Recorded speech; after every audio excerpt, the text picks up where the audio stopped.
Good morning, it's Commissioner Graham Fountain, and this is our edition of Straight Talk at Shoal River Ranch. 30 foot.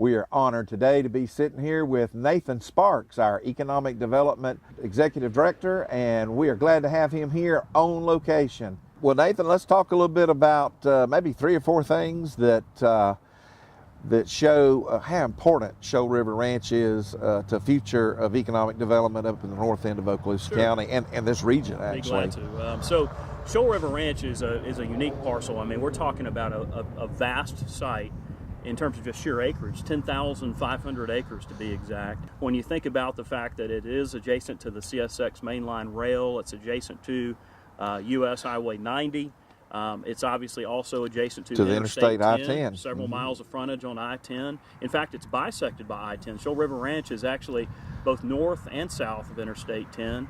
We used to call this a mega site, and I understand now we've got a new designation. And what is it now? So we decided to differentiate ourselves by calling our site, rather than a mega site, what's bigger than mega? Giga. Giga.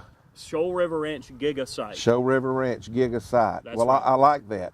And there's really only a couple even close to this amount of acreage in Florida. So you've got a couple primarily in North Florida, but nothing that offers the scale and the direct access to the transportation infrastructure like what we have here. We were able to receive some grant funds here recently, and I know I see on Facebook every once in a while people question about, oh, we're spending we're spending tax dollars to try to go out and build some place for business. Tell us about where that money came from and what that's going to do for us on this site. For about the past 4 or 5 years now, we've had the opportunity to market Shoal River Ranch. I can tell you that each time we've had an opportunity to talk to a prospective business and gotten real serious about Shoal River Ranch, it kept coming back to, hey, you all have done a lot to prepare, but your site lacks water and sewer. You know, you've got to be able to, have water for any facility that goes here. We took that feedback to heart. Triumph Gulf Coast was getting stood up and coming into fruition, and Triumph Gulf Coast, for everyone in your viewing audience that might not be familiar with that is a unique opportunity specifically for the 8 counties that were disproportionately affected by the Deepwater Horizon oil spill.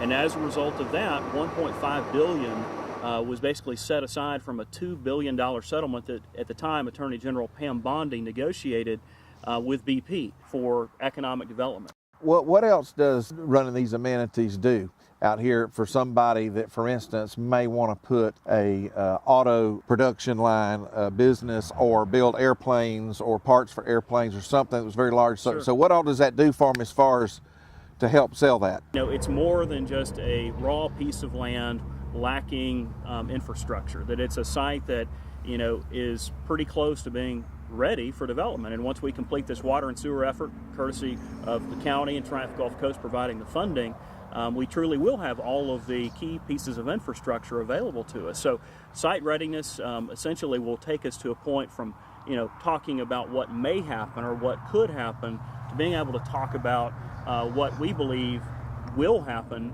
What kind of jobs can be created here, and how many? Just some of these companies that you might could talk to. What are we looking at? We've had a recent experience out here where a user was looking at creating 1,000 jobs initially and then ramping up to 2,000 beyond that. Well, you brought up another very interesting thing that that really adds to this site is just about as the crow flies, about 4 miles that way.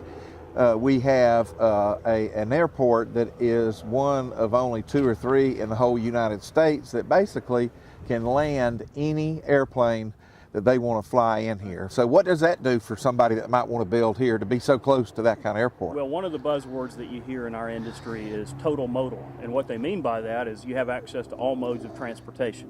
So we've talked about the interstate, we've talked about the rail. Earlier we had the rail pass by. The train came right through. Absolutely, train came right by. And it was louder than me, which is rare.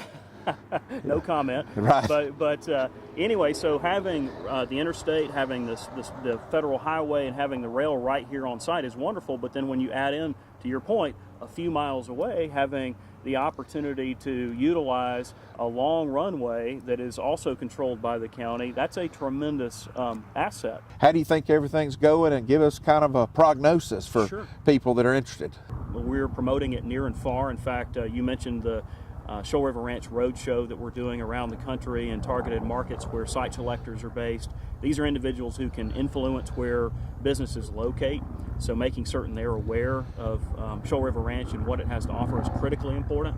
The workforce that we have in our area, particularly the military, The retirees that stay. those individuals, not Yes. just retirees, but those who separate. You know, any of the manufacturers, and not just manufacturers, but other technical employers that I go into and spend time with here in our community, I'll ask them, you know, what percentage of your workforce are veterans?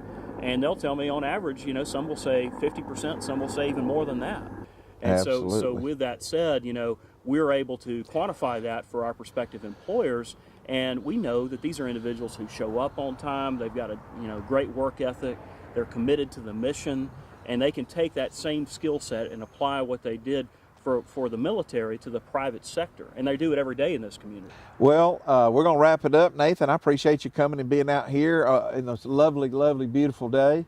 And so we're going to sign off. And again, we've had Nathan Sparks, our Economic Development Director for Okaloosa County, with us here today. And he and his group are doing a great, great job at selling Okaloosa County. Thank you, sir. Thank you. Good Yeah, to see you. my pleasure. All right.